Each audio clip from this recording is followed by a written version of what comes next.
How do you spell? Rapport? A sharply dressed, older woman asks the younger gentleman next to her. He gives her a deer caught in the headlights look. His eyes dart to the cell phone, lying face down on the linen tablecloth.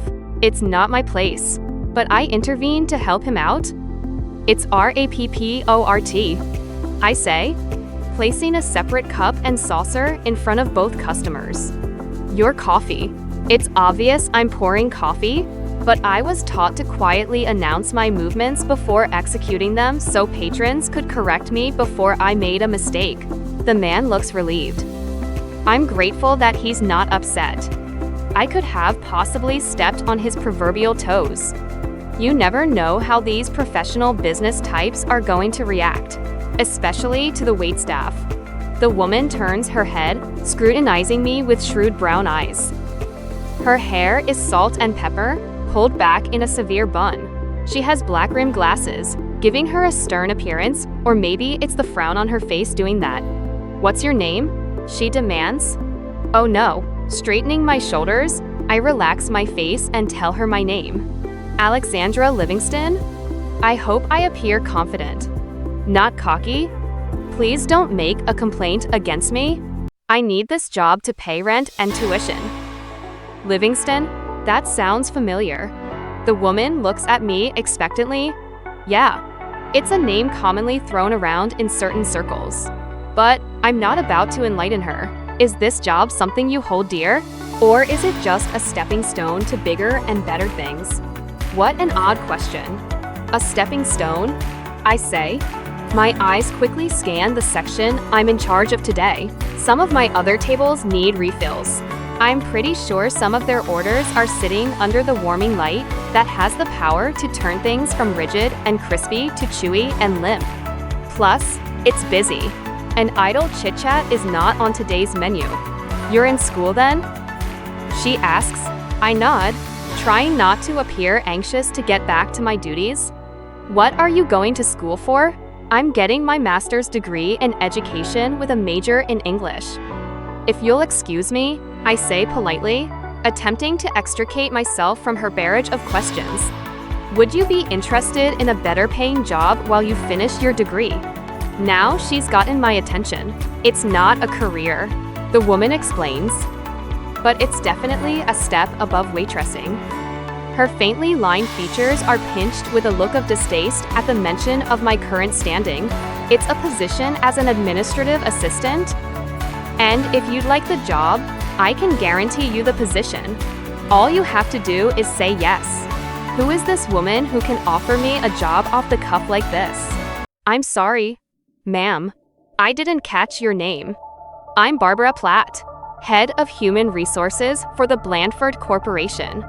She gestures to the man with her. This is my assistant, Jeff Longmire. Barbara narrows her eyes at him, although I might consider replacing him. There's a small smile on her thin lips, and Jeff appears to be nonplussed as he rolls his big brown eyes. You know you couldn't replace me for all the money in the world.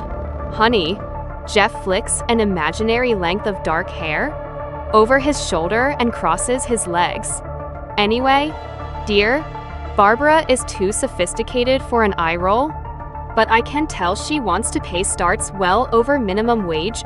Work hours are Monday through Friday, 8 a.m. to 4 p.m. What do you say? It sounds amazing, I say.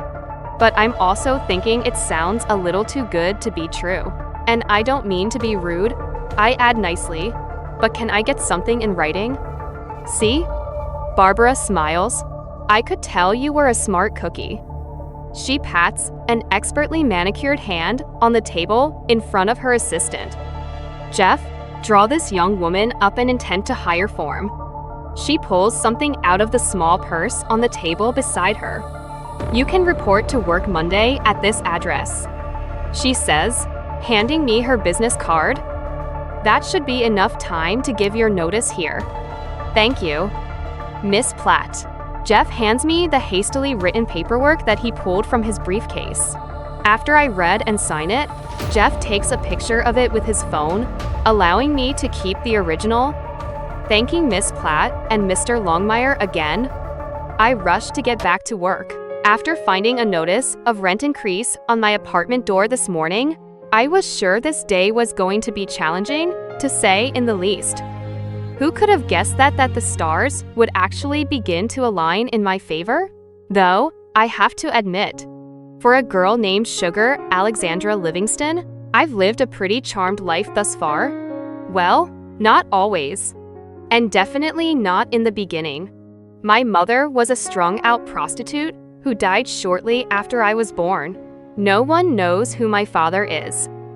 They can only guess that he wasn't black, like my mother, because I have hazel eyes and skin the color of light brown sugar. Maybe that's why she named me Sugar. Who knows? What I do know is that a name like Sugar doesn't do a girl any favors. Think about it. Who has a name like Candy, Lacey, or Sugar? Strippers? That's who. Luckily, fate had other plans. My mother's older brother, Jonathan Livingston, took me in. He and his wife Macy raised me as if I was their own. Jonathan and Macy couldn't have children, so it turned out to be a blessing for everyone. They are my true parents in all the ways that matter. There's no doubt in my mind that Dad and Mom would pay my rent and tuition, but I'm determined to do it on my own. I've been an adult for a while now. It's time to behave like one. My best friend and roommate, Shayla, will be so jealous to hear that I found a job, and a better paying one without even trying. She'll also be relieved because we definitely need the money.